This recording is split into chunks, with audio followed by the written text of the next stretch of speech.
Hi, my name is Frankie. Thank you for listening to my mom. I never listen.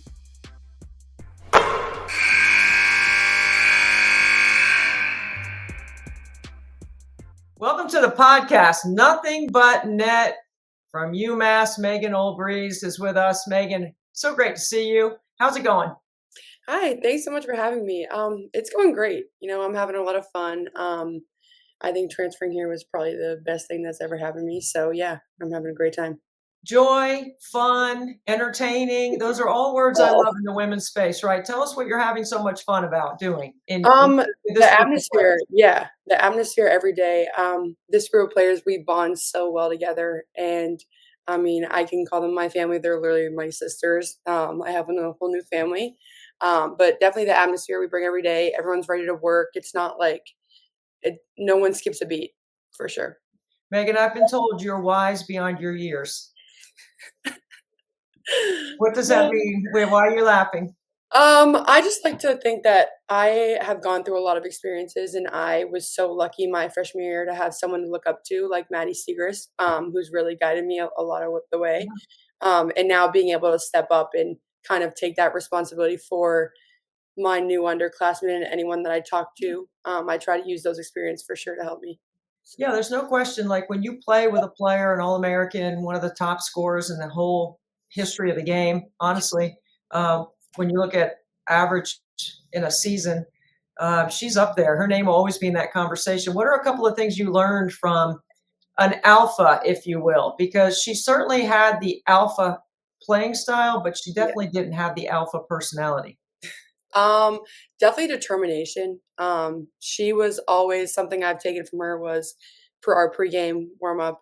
She's always the first one on the court. She would drop her shoes at any away game, even the pregame at our gym, first one out there. And I think just having that mindset of like putting yourself first in that situation, just like showing that you're determined to work on your craft in a certain way and getting in the gym as much as she did and just a couple of other like little things like going through injury is something that I happened and it also happened to her. So just guiding through that, prevailing through that, and using basketball as a way to get through it.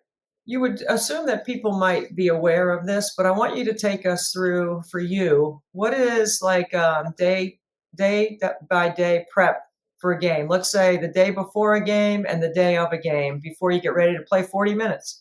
Yeah. So the day before a game, we have our practice. We go through our practice plan, how we want to attack the team, and then obviously we travel. Hopefully, I get a quick nap in between there, bite to eat, and then get a good night's sleep. Hang out with the team before we all go to bed. We all usually hang out in the hotel room, just bond a little bit more. Or if we're in like a good city, we were just in DC and we walked around a little bit. It was beautiful down there. Yeah. We all did that and then head to bed, wake up the next morning. I'm a really early riser, so I get to breakfast like the minute on the minute.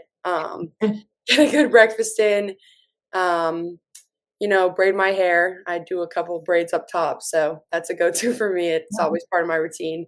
Um, and then we do scout film during breakfast, and then hopefully can chill out for a little bit before our game. But yesterday we had a 12 a.m. game, so we didn't have much time. Yeah. Early morning. Do you prefer Yeah, the noon game or the 7 p.m. game? What's the best time for you? I like the You're an noon. early riser, so I'm guessing. Yeah. Yeah, I like the noon game because also if we're away for sure, we get home at a decent time, so I can get a good night's sleep after.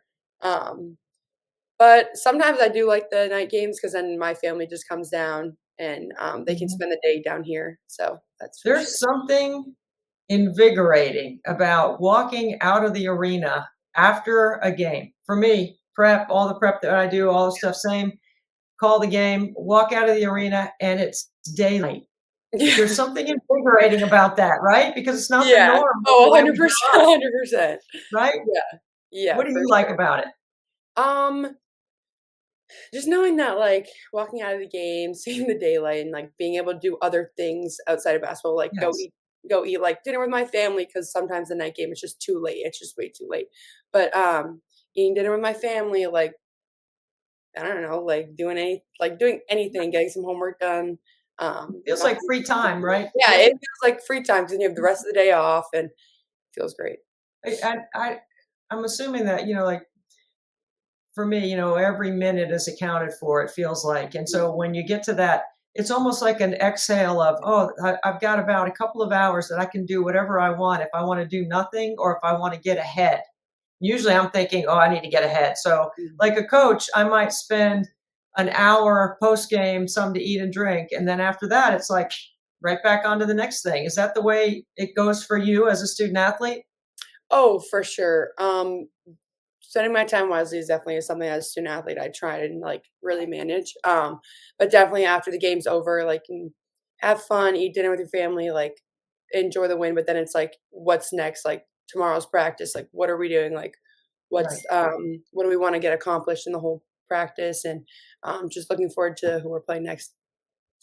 Okay, so in the A10 this year, it's been highly competitive. There are Mhm. three teams at the top that have sort of separated themselves a little bit, but Yeah. then everything else is jumbled up. When you look at the standings or you watch teams play in the A10, there's not a lot of separation.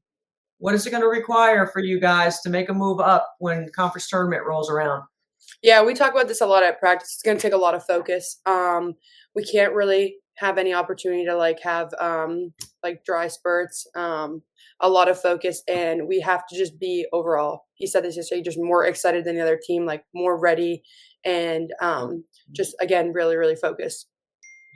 When people use cliches like identity, culture, next play, we'll take it one day at a time, we'll take it one play, next opponent, right? We hear all those cliches, but really, it is in the grind of the detail, right? When you're Oh, prepping for a game, it is every possession. It is a way to manipulate the defense. There are different concepts that you can play in.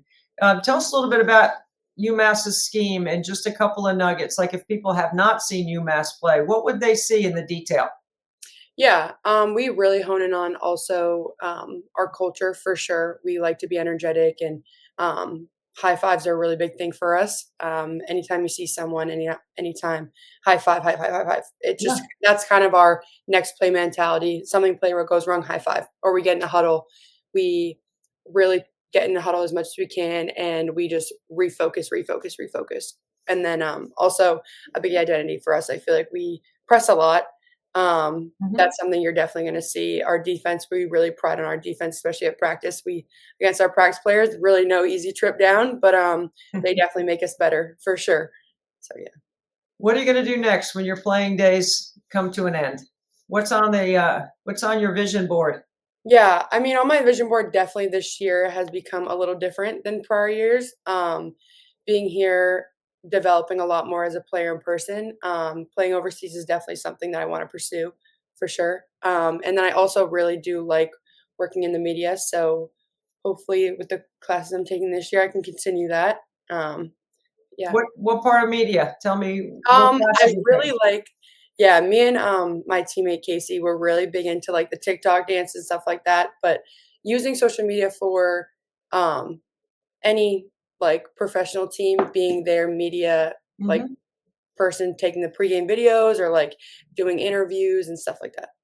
I think you're smart and you're onto something because everyone is hiring Yeah. those positions because of the reach of social media. Mhm. So Yeah. whatever you're doing to fine tune, you got a niche. And if you come up with a story that you can create on your team about your push to the A10 tournament and put it together in at less than 2 minutes, send it to me. We will use it. Okay. We will post it. We'll use it. We'll advance UMass and we'll use it on our live stream for our Special Olympic fundraiser, which is 24 hours, nothing but net. We're always looking for good content and inspiring stories. Okay. What inspires you? I love this question. My parents for sure. They've always inspired me from probably the jump. They've been by my side through any decision and anything that's ever happened in my life. My sisters as well, just because I mean they might not be athletes like me, but they pursue in the medical field, and um, it's not easy. And I've seen the things that they've gone through and how they've gone through it, and just knowing that they can do like so many other things in the world, and like there's so many things that I can do. And sometimes when I look at basketball, I look at it, I'm like, oh, if I have a bad game, I'm like, it's really not the end of the world. There's so much more to do. And I talk to them, I lean on them so much for support, and they just continue to inspire me every day. Wise beyond your years with great perspective and a vision board with a plan. Megan Olbrys from UMass. I love it. We wish you well. Thank you so much for being with us on Nothing But Net. Thank you so much for having me.